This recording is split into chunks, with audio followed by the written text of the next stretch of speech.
दुनिया के 7 अजूबों में से एक भारत का ताजमहल तो आपने जरूर देखा होगा।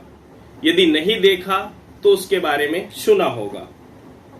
आपने सुना होगा कि कैसे शाहजहां ने अपनी पत्नी के बेइंतहा मोहब्बत में उनकी मृत्यु के बाद मुमताज की याद में ताजमहल बनवाया था। इसके बाद भारत में अगर कोई हुआ तो आचार्य महावीर प्रसाद द्विवेदी के बारे में भी आपने सुना होगा। आचार्य महावीर प्रसाद द्विवेदी ने भी अपनी पत्नी की याद में बेइंतहा मोहब्बत करते थे, उनसे बेइंतहा प्यार करते थे, जिस वजह से उन्होंने भी अपनी पत्नी की याद में रायबरेली में एक मंदिर बनवाया था। आज भारत में हर तरफ बेवफाई करने वाली औरतों की चर्चा है। चाहे सीमा हैदर की बात कर लें, चाहे फिर अंजू की बात कर लें, या फिर हम ज्योति मौर्य की बात कर लें। इन सब कहानियों से दूर, इन सब स्टोरियों से दूर आज हम जो बात करने वाले हैं वो फतेहपुर के एक राम सेवक की बात करने वाले हैं, जिन्होंने लोक लाज के भय से लोगों के तमाम ऑब्जेक्शन उठाने के बाद में लोगों के द्वारा कई बार उनको ढोंगी, कई बार उनको बीवी का गुलाम बोला गया, ये सब सुनने के बाद में भी किसी बात की परवाह न करते हुए अपनी बीवी का मंदिर बनवाया और उसमें अपनी बीवी की एक मूर्ति स्थापित कराई और रोज जाके उसकी पूजा करते हैं। दरअसल आपको बता दें कि उत्तर प्रदेश का एक जिला है फतेहपुर, और फतेहपुर जिले के अंदर एक थाना पड़ता है वकेवर। इस थाने के अंतर्गत एक गांव आता है पधारा। पधारा गांव के रहने वाले राम सेवक पहले अमीन का काम करते थे। 18 मई 1977 में माया देवी नाम की लड़की के साथ इनकी शादी होती है, और उस समय जो माया देवी होती है वो एक नाबालिग लड़की होती है, अर्थात पहले की जो प्रथा होती थी उस समय कम उम्र में लड़कियों की शादी कर दी जाती थी। राम सेवक और माया देवी दोनों की शादी हो जाती है। शादी के बाद में जो है एक परिवार में हंसी खुशी से रहने लगते हैं।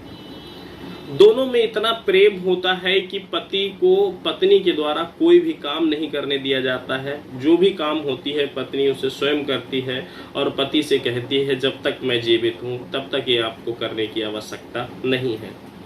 उधर पति भी अपनी पत्नी के प्रेम को समझता है और पति के द्वारा भी पत्नी को उससे ही ज्यादा हमेशा ये प्रयास किया जाता है कि जितना पत्नी के द्वारा उसे प्यार दिया जा रहा है वो बदले में उससे ज्यादा ही लौटाए उसे। ये लगातार निरंतर चलता रहता है और इस तरह से इन दोनों को 5 संतानें होती हैं। इन 5 संतानों में इनके 3 बेटे होते हैं और 2 बेटियां होती हैं। बड़े बेटे का रंजीत जो होता है वो इस समय एसएसबी में है, और छोटी एक बेटी जो होती है प्रियंका जिसकी शादी हो चुकी है, और इसके अलावा जो बच्चे 3 हैं वो अभी शादीशुदा नहीं है। घर बार में सब कुछ ठीक चल रहा होता है, हंसी खुशी से जीवन कट रहा होता है। इसी बीच में 2020 में लॉकडाउन लगता है क्योंकि कोविड का समय आ जाता है, और उसी समय क्या होता है कि जो इनकी पत्नी होती है माया देवी, उनका स्वर्गवास हो जाता है कुछ दिन बीमारी के चलते।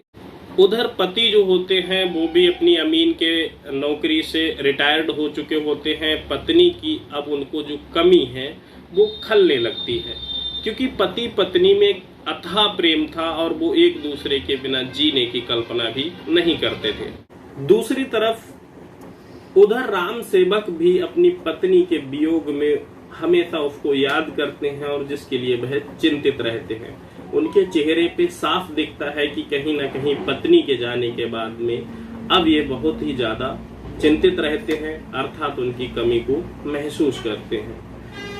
पति राम सेवक सोचते हैं कि यदि शाहजहां के द्वारा अपनी पत्नी के प्रेम में ताजमहल खड़ा किया जा सकता है तो मैं उतना बड़ा राजा तो नहीं हूँ, लेकिन उससे ज्यादा प्रेम करने वाला तो हूँ।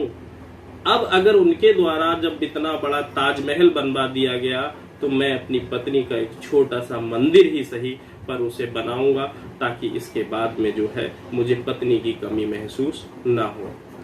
और ऐसा ही होता है। इधर जो राम सेवक होते हैं, राम सेवक ये सोचने लगते हैं कि आखिर इसकी शुरुआत कैसे की जाए। पत्नी की सबसे पहले मूर्ति बनवाई जाए और इसके बाद में फिर मंदिर का निर्माण कराया जाए।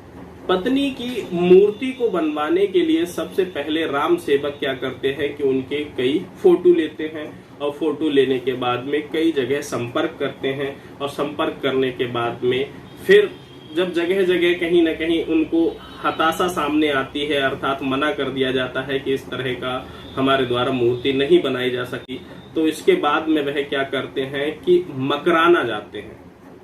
अपनी पत्नी के कई सारे फोटो लेकर पहुंच जाते हैं मकराना, और जब मकराना में पहुंचते हैं तो वहां पर ये अपनी पत्नी के फोटो देते हैं और मूर्ति बनाने के लिए कहते हैं। तो वहां जो शिल्पकार होता है वो इनकी 9 नवंबर 2020 में मूर्ति बनाकर, संगमरमर की मूर्ति होती है, उसको बनाकर तैयार कर देता है। जब उस मूर्ति को गांव लाया जाता है, विधि विधान के साथ उसकी स्थापना की जाती है और शोभा यात्रा निकाली जाती है गांव से लेकर मंदिर तक, साथ में पालकी और ढोल धमाके के साथ उसको लेके जाते हैं स्थापना करने के लिए।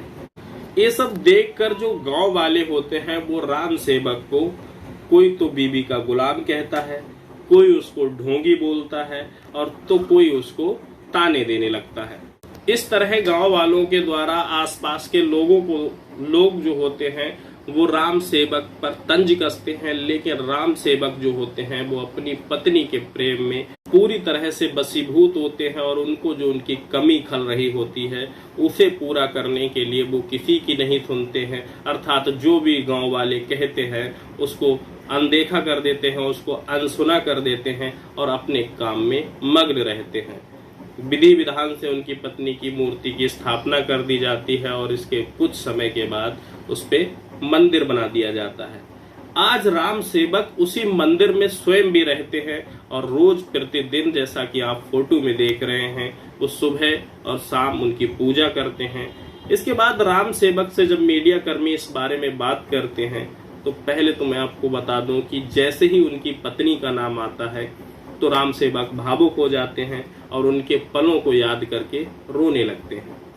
राम सेवक कहते हैं कि माया बहुत स्पेशल थी मेरे लिए, वो कहीं माया देवी नहीं, वास्तव में मेरे लिए देवी थी। अपनी पत्नी के बारे में बताते हुए राम सेवक कहते हैं कि वो बहुत ही स्पेशल थी, क्योंकि वह अपनी 5 पीढ़ियों में पहली लड़की थी जिसका जन्म हुआ था, क्योंकि उनके बाबा, उनकी भी कोई बहन नहीं थी, उनके पिता, उनकी भी कोई बहन नहीं थी, और इसके बाद ऐसे लगातार 5 पीढ़ियां गुजर जाती हैं, तब जाके माया देवी का जन्म होता है।